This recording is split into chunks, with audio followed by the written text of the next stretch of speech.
White people have always been at war with nature, and history proves it. For thousands of years, civilizations across the world have lived in harmony with their environments, building societies that worked with the land rather than against it.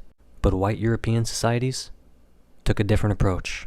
They declared war on nature itself. From deforestation to factory farming, from climate disasters to outright destruction of entire ecosystems. White societies have never treated the natural world as something to be preserved or respected, only as something to be conquered, extracted, and controlled. White people saw nature as an obstacle, not a home.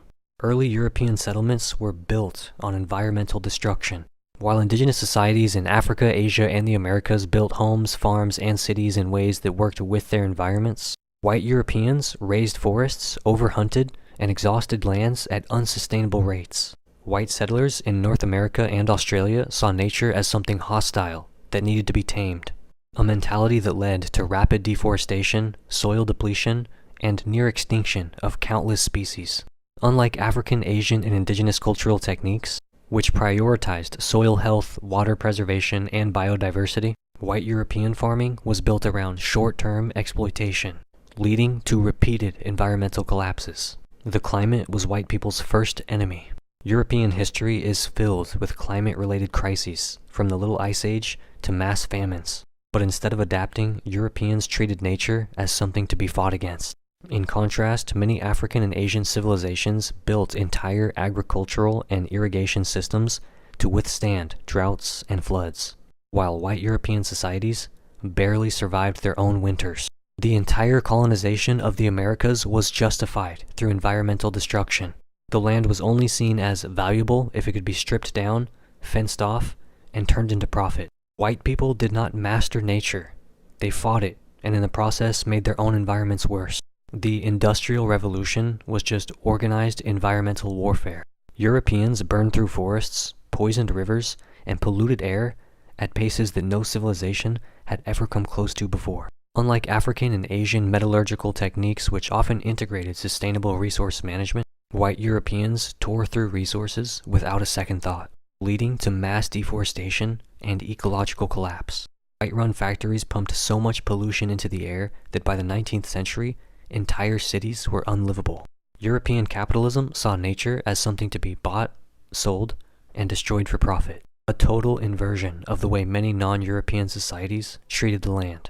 The demand for industrialized agriculture led to monocropping, soil erosion, and mass extinction of entire plant and animal species. Instead of recognizing environmental limits, white industrialists kept expanding, leading directly to today's climate crisis. White civilization did not progress, it just burned through resources faster than anyone else. White people broke the planet, then pretended to save it.